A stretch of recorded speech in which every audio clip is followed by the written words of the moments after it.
Bonjour à tous et bienvenue à nouveau. Nous sommes rejoints aujourd'hui par Jeffrey Sachs pour discuter du conflit plus large entre l'Occident et la Russie. Donc, bienvenue à nouveau dans l'émission. Ravi de vous retrouver, Glenn.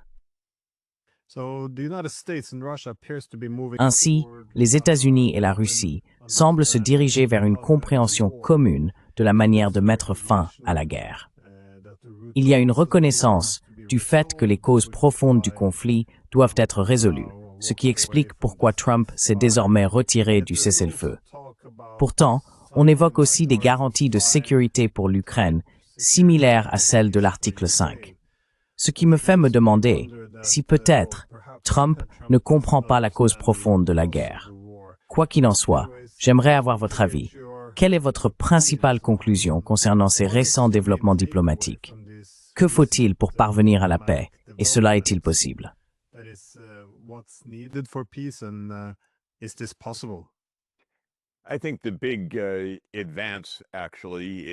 Je pense que le véritable progrès, en réalité, c'est que Trump, et donc la partie américaine, les négociateurs américains, ont déclaré explicitement qu'il s'agirait d'un accord de paix et non d'un cessez-le-feu. Cela oblige les États-Unis et la Russie, et finalement l'Europe, à réfléchir à ce que signifie la paix. Cela nécessite de comprendre les causes profondes de ce conflit, le rôle essentiel qu'a joué l'élargissement de l'OTAN. Et je pense que les choses avancent dans la bonne direction, malgré beaucoup d'obscurcissement et de traînage de pieds, car cela met en lumière ce dont il s'agit réellement. Et cette révélation est inconfortable pour les États-Unis et pour l'Europe. Cela revient essentiellement à dire que cette guerre était une série de provocations inutiles de la part de l'Occident, et non une guerre d'agression non provoquée de la Russie. Eh bien, c'est un aveu important à faire. C'est un grand changement de perspective à accepter.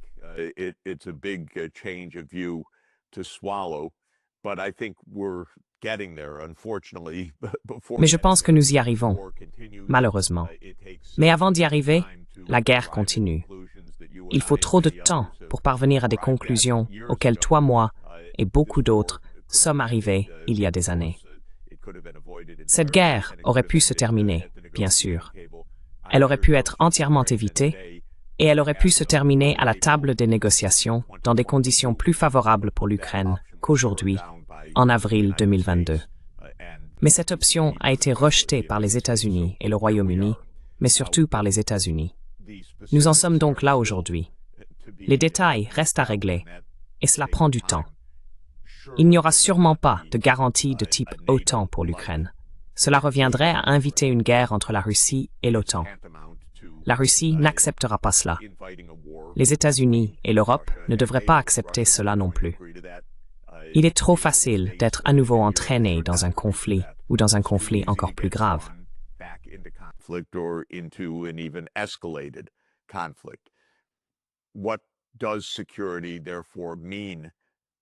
Que signifie donc la sécurité pour l'Ukraine? C'est une bonne question, et nous devrions la poser directement. À mon avis, l'histoire et la logique montrent que la véritable sécurité de l'Ukraine réside dans la neutralité, que cela constitue en soi une forme de sécurité, en fait. Car l'histoire de l'Europe, c'est une longue histoire. Mais même l'histoire de l'après-Seconde Guerre mondiale montre que les pays qui sont restés neutres l'ont effectivement été, et n'ont pratiquement pas été inquiétés par l'Union soviétique, par la Russie, par la guerre froide ou par la période post-guerre froide.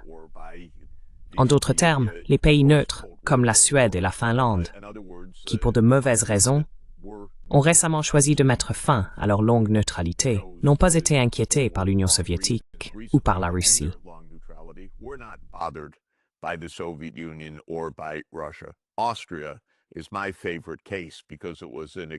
L'Autriche est mon exemple préféré, car il s'agissait d'une décision explicite. L'Autriche deviendrait neutre en 1955, les troupes soviétiques partiraient, et je pense qu'il est juste de dire que l'Union soviétique n'a plus jamais inquiété l'Autriche, pas plus que la Russie par la suite. Nous exagérons donc le besoin de présence militaire sur le terrain ou de garanties du type de l'article 5. La neutralité est souhaitable pour les deux parties d'un conflit. En d'autres termes, le fait que l'Ukraine soit au centre mais neutre constitue en soi une garantie majeure, car chaque camp a intérêt à ce que la situation reste stable, afin que ni l'un ni l'autre ne soit dérangé. Et c'est précisément la remise en cause de la neutralité qui a conduit à la guerre au départ.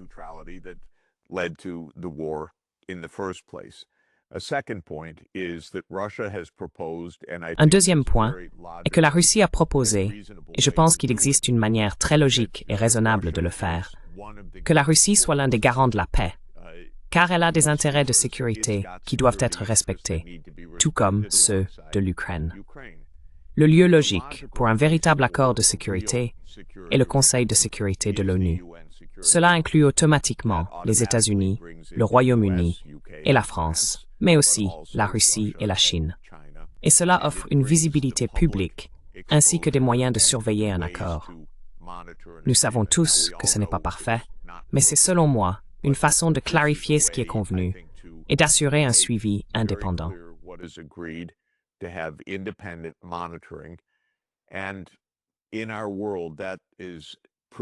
Et dans notre monde, c'est plutôt bien et probablement le mieux auquel il faille aspirer, en fait, plutôt que des dispositifs d'alerte et des mécanismes qui, d'une manière ou d'une autre, mènent à la guerre par accident, par machination, par fausse bannière ou par erreur de calcul. Tout cela revient à dire que cette question d'arrangement sécuritaire est soluble. Ce n'est pas un point de rupture dans les négociations. Elle ne devrait pas non plus être utilisée pour tenter de faire échouer les négociations de la même manière. Donc, si nous nous mettons au travail et trouvons des solutions pratiques dans un arrangement surveillé et approuvé par le Conseil de sécurité de l'ONU, cette guerre peut se terminer très rapidement.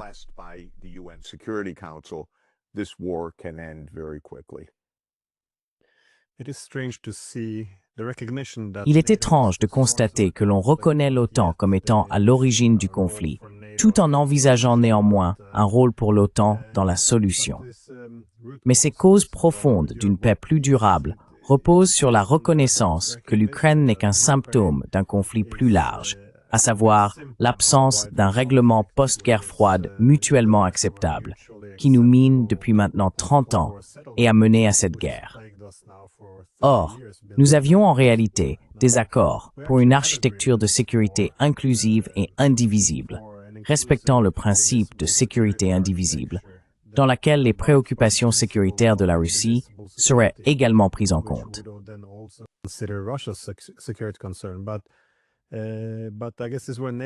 Mais je suppose que c'est là que l'OTAN est intervenue, car au lieu de poursuivre cette sécurité indivisible, nous avons opté pour une paix hégémonique, ce qui impliquait l'élargissement de l'OTAN. Maintenant, à certains égards, je continue de m'interroger sur la volonté, même à Washington, de réellement reconsidérer l'ensemble du système hégémonique. J'aimerais donc vous interroger également sur les origines. Je veux dire, vous étiez là au début des années 1990. Vous conseillez non seulement la Pologne, mais aussi Gorbatchev et Eltsine. Quel était l'état d'esprit et la stratégie des États-Unis pour cet ordre d'après-guerre froide?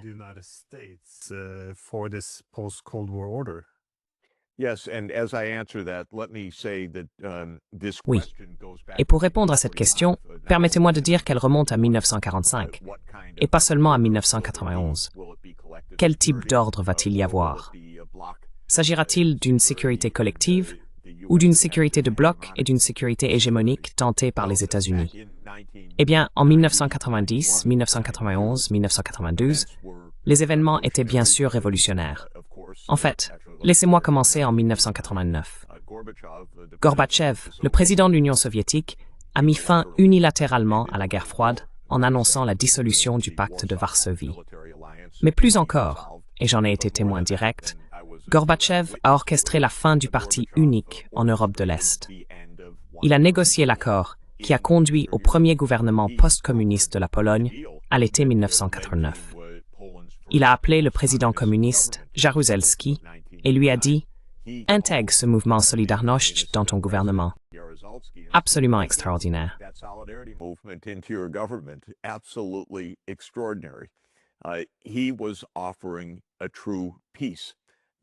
Il offrait une véritable paix, il proposait une paix allant de Rotterdam à Vladivostok, comme on le disait à l'époque, ou une maison européenne commune. J'étais conseiller. J'étais absolument séduit par cette vision d'une paix qui s'étendrait de Rotterdam à Vladivostok. Il ne fait aucun doute que Gorbatchev était sincère. Et il ne fait aucun doute que l'Occident a tergiversé. Ce qui s'est passé, c'est que Gorbatchev a fait des concessions unilatérales. Immédiatement après la chute du mur de Berlin, le chancelier Helmut Kohl a appelé à la réunification de l'Allemagne. Cela nous amène au fait que les vraies questions commencent en 1945, car il n'y a pas eu de traité pour mettre fin à la Seconde Guerre mondiale, et l'Allemagne est restée divisée jusqu'en 1990. Lorsque la réunification allemande a été évoquée, c'était le moment de définir une nouvelle architecture pour la sécurité européenne, une sécurité collective.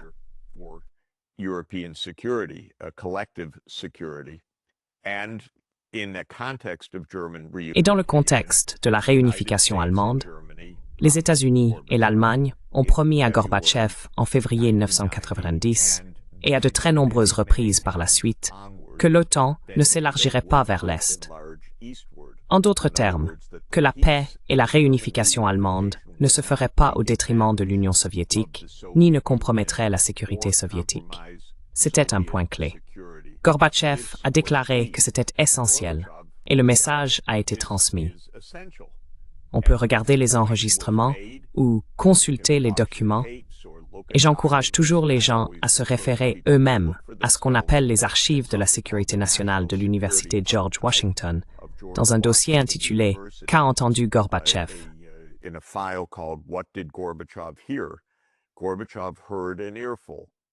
Gorbatchev a entendu à maintes reprises que l'OTAN ne s'élargirait pas. Et c'est sur cette base que l'accord 2+4, qui a permis la réunification de l'Allemagne en 1990 et en substance a mis fin à la Seconde Guerre mondiale, a été conclu. Il peut sembler étrange que la Seconde Guerre mondiale ait pris fin 45 ans plus tard, mais il n'y a jamais eu de traité de paix après la Seconde Guerre mondiale. Or, les États-Unis ont presque immédiatement triché par la suite, car lorsque l'Union soviétique s'est dissoute en décembre 1991, et j'étais d'ailleurs au Kremlin à ce moment-là, Eltsine a tenu le même discours en tant qu'État successeur. Nous voulons la paix, nous voulons la coopération, nous comptons sur l'Occident comme partenaire pacifique. Mais dès que l'Union soviétique était en train de se dissoudre, les États-Unis ont poursuivi une extension de la guerre froide. Voilà le point essentiel. La guerre froide ne s'est pas terminée du point de vue occidental.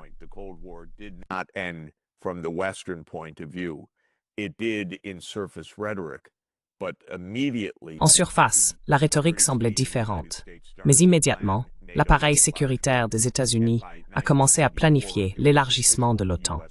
Et dès 1994, cela est devenu une politique officielle des États-Unis. En 1997, dans un article pour la revue Foreign Affairs intitulé « Une géostratégie pour l'Eurasie », Zbigniew Brzezinski expose la stratégie américaine, incluant l'expansion de l'OTAN jusqu'à l'Ukraine vers 2010, comme le mentionne l'article. L'article explique que l'objectif est d'affaiblir la Russie, voire de la diviser en un ensemble d'États lâches, de confédérations souples faisant partie d'une confédération. Brzezinski évoque la dissolution de la Russie, passant d'un État unitaire à 3 entités, une Russie européenne, une Russie sibérienne et une Russie extrême-orientale, reliées entre elles par une confédération lâche qui, selon Brzezinski, n'a aucun zubrid.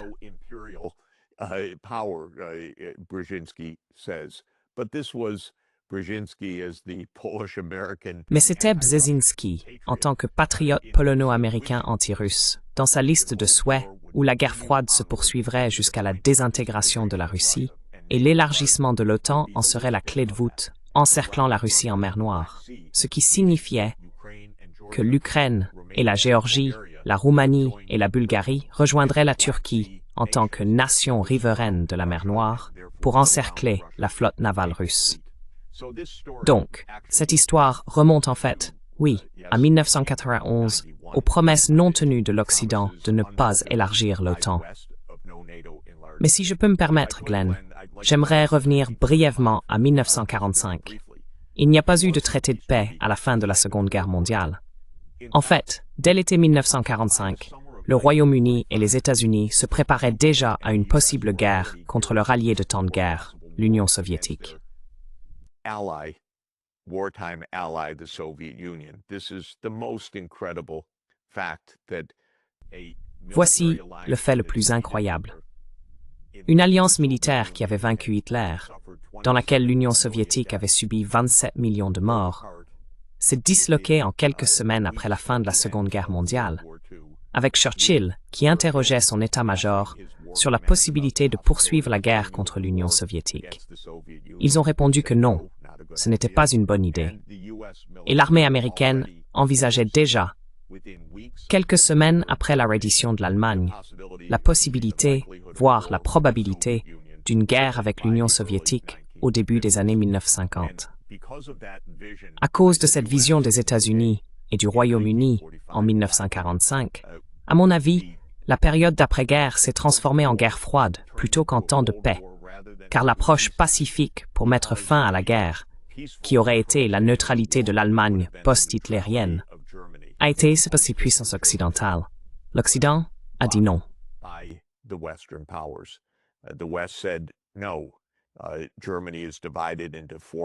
L'Allemagne est divisée en 4 parties, correspondant aux 4 puissances occupantes.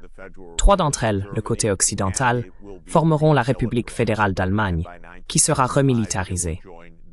En 1955, elle rejoindra la nouvelle OTAN, l'organisation du traité de l'Atlantique Nord. Ainsi, l'Occident a rejeté l'idée, maintes fois avancée par l'Union soviétique, d'une Allemagne démilitarisée et neutre comme clé d'un accord de paix en Europe. Cette proposition a été faite par l'Union soviétique en 1945, puis à nouveau par Staline en 1952, et encore dans le contexte de la neutralité autrichienne en 1955. Mais à chaque fois, l'Occident a répondu non, nous remilitariserons notre partie de l'Allemagne.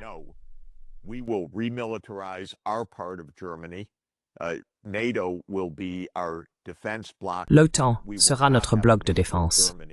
Nous n'aurons pas une Allemagne neutre au centre de l'Europe. Bien sûr, cela fait l'objet de débats passionnés parmi les historiens qui s'y penchent. À mon sens, c'était l'occasion manquée d'éviter la guerre froide, d'éviter une paix dure, et une situation qui nous a presque menés à la guerre nucléaire à plusieurs reprises après la Seconde Guerre mondiale. Et il y a eu une nouvelle chance de surmonter cela en 1990 avec la réunification allemande. L'OTAN aurait pu être dissoute, aurait dû être dissoute. À tout le moins, elle n'aurait pas dû avancer d'un pouce vers l'Est. Mais en 1990, 91, 1992, nous avons fait la même chose que l'Occident en 1945. Cette idée hégémonique.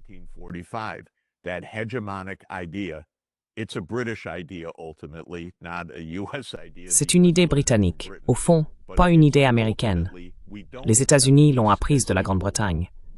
Mais au final, nous n'acceptons pas la paix entre égaux. Nous devons être hégémoniques. Et cette idée, je pense, a été la base de la guerre froide, puis celle du système post-91. Et c'est en partie ce qui est en jeu aujourd'hui. Donc la question est, les États-Unis peuvent-ils accepter un système post-hégémonique? À l'échelle mondiale, probablement pas encore. En Europe, probablement oui, vis-à-vis de l'Ukraine. Mais c'est vraiment ce qui est en jeu en ce moment, à mon avis.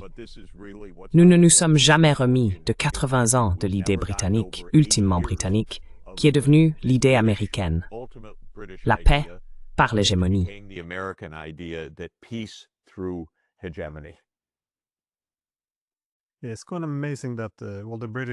C'est assez incroyable que la stratégie britannique, ils l'avaient réellement planifiée, ils l'avaient appelée l'opération impensable, consistait, immédiatement après la fin de la guerre, à préparer une attaque surprise contre l'Union soviétique, leur allié, le 1er juillet 1945.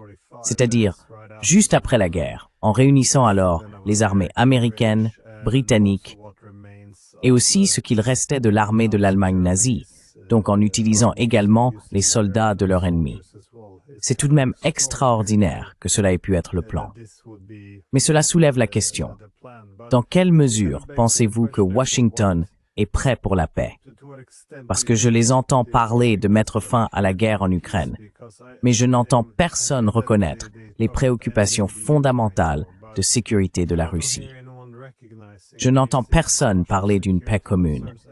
Je n'entends aucune mention de la sécurité indivisible, où l'on reconnaîtrait que les préoccupations de sécurité de toutes les parties soient prises en compte.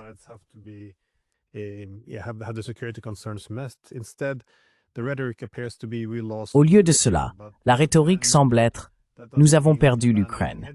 Mais cela ne signifie pas pour autant l'abandon de l'hégémonie. Cela suggère qu'un cessez-le-feu temporaire suffirait. Je ne vois donc personne renoncer à l'idée que contrôler la Crimée et la mer Noire reste l'objectif ultime. Récemment, le général Donahue a affirmé que l'OTAN a des plans et s'entraîne depuis un certain temps à envahir Kaliningrad, ce qui ne serait pas seulement une attaque contre le territoire russe, mais placerait aussi 1 million de Russes sous occupation de l'OTAN. Mais là encore, c'est la même chose avec la Chine. Je ne vois aucune volonté de coexister avec les Chinois non plus. Cela soulève donc la question, l'idée de paix hégémonique a-t-elle été abandonnée? Sinon, la paix temporaire ou un cessez-le-feu temporaire sont-ils les seules options envisagées en Ukraine?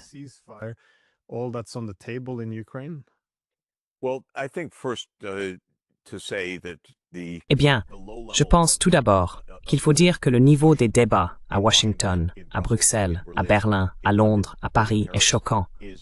Où sont les hommes d'État? Où sont les diplomates? On n'en voit aucun.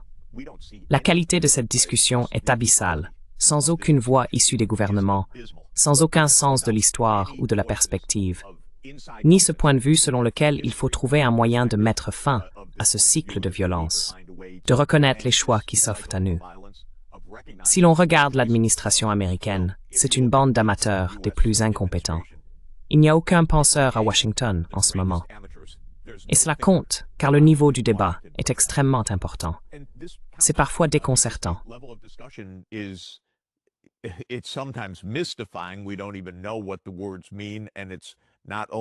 Nous ne savons même pas ce que signifient les mots. Et ce n'est pas seulement à cause de l'obscurcissement, c'est aussi à cause d'une confusion totale. Ou bien, si l'on regarde les discussions à Londres ou à Bruxelles, ces concepts ne sont même pas évoqués, soulevés ou débattus. Je pense donc que cela fait partie de l'histoire, l'art de la diplomatie, qui est une compétence. Cela exige des connaissances, de l'histoire et de la perspective lorsque c'est bien fait, comme dans de nombreux exemples de maintien de la paix dans l'Europe du XIXe siècle. C'est le résultat d'une compétence énorme, de connaissances historiques, de perspectives et d'un engagement actif dans la diplomatie. Rien de tout cela ne se produit actuellement. Au sein de l'Europe, la russophobie est omniprésente et déchaînée.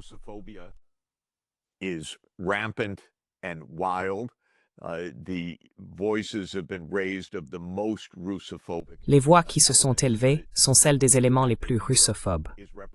Le fait que l'Europe soit représentée par sa région, probablement la plus russophobe, les États baltes, on peut comprendre, d'une certaine manière, la russophobie des États baltes. Mais d'un autre côté, on pourrait penser qu'il y aurait aussi une certaine perspective de prudence, mais cela fait défaut.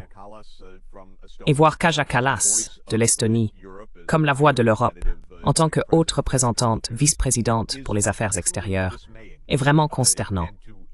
Entendre une telle simplicité et une telle grossièreté venant de Bruxelles est très décevant. J'aurais dû ajouter à cette liste de manques choquants de discernement, bien sûr, l'Allemagne. Merz, je ne pouvais pas imaginer un gouvernement rivalisant avec la médiocrité de la période Scholz.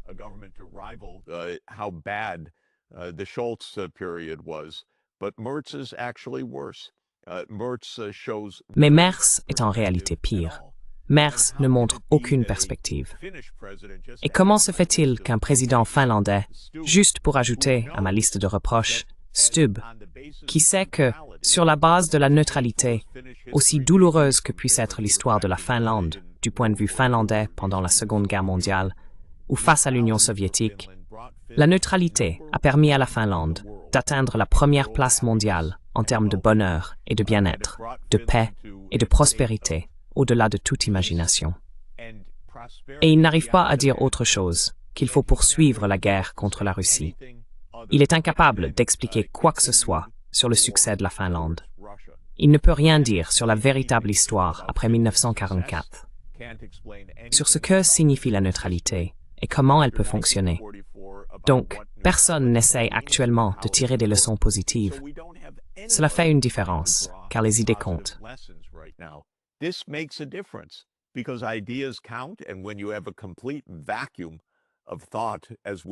Et lorsqu'il y a un vide total de réflexion, comme c'est le cas actuellement, on ne progresse pas au-delà des vieilles idées qui ont échoué. Le fait qu'une grande partie des outils hégémoniques soient ceux de la CIA et des agences de sécurité est vraiment préjudiciable, car une immense partie de la politique étrangère de l'Occident ressemble à un iceberg. Elle est immergée sous la surface. Ce sont véritablement des opérations de l'État profond. Ce sont des opérations secrètes. Ce sont des opérations de changement de régime. Et d'ailleurs, une preuve qui soutient entièrement votre proposition, selon laquelle la réflexion n'a pas évolué, c'est que même alors que nous essayons de faire la paix en Ukraine, nous sommes en train de semer le chaos dans le Caucase du Sud en ce moment, avec les États-Unis qui revendiquent un corridor de 99 ans à la frontière de l'Iran. Des choses impensables qui mèneront à de nouvelles guerres par le même type de manœuvre que par le passé.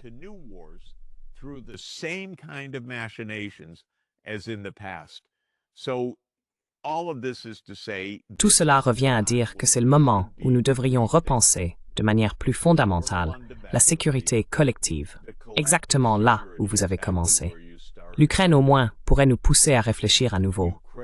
Cela fait longtemps qu'il n'y a pas eu de véritable réflexion. La politique étrangère des États-Unis est en pilotage automatique, en gros, depuis les années 1990. Cela a été un échec retentissant. Cela a été un échec retentissant pour l'Ukraine. Cela a été un échec retentissant pour la sécurité occidentale. Cela a été un échec retentissant pour tout le monde. Peut-être qu'en réfléchissant à ce que signifie vraiment la sécurité dans les semaines à venir, quelqu'un tirera une leçon de l'histoire.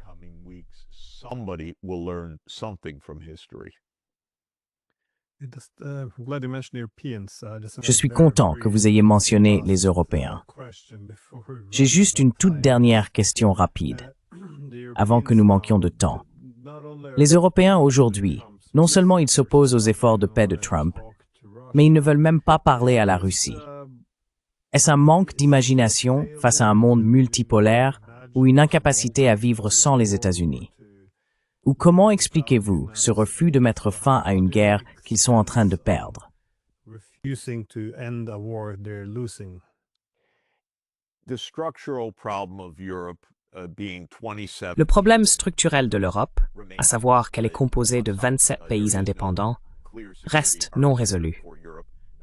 Il n'existe pas d'architecture de sécurité claire pour l'Europe, et les Européens n'en ont pas élaboré. Les États-Unis ont été leur bouée de sécurité et leur parapluie sécuritaire, si l'on peut dire, pendant tout ce temps.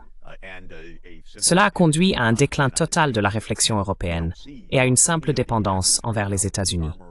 On ne voit actuellement, chez aucun des acteurs, Starmer, Merz, Macron ou d'autres, de dirigeants porteurs d'idées. Ils ne présentent absolument pas d'idées structurées sur la sécurité européenne. C'est donc très décevant. Je pense que cela choque tous ceux d'entre nous qui considèrent l'Europe comme un lieu très sophistiqué. Ce sont les discussions les plus peu sophistiquées que l'on puisse imaginer. J'emploierais le mot primitif. Et l'incapacité des Européens à s'asseoir avec leurs homologues russes pour discuter réellement de ces questions est stupéfiante.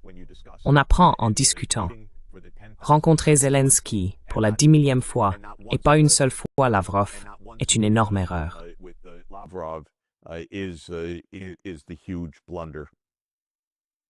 Eh bien, merci beaucoup pour votre temps.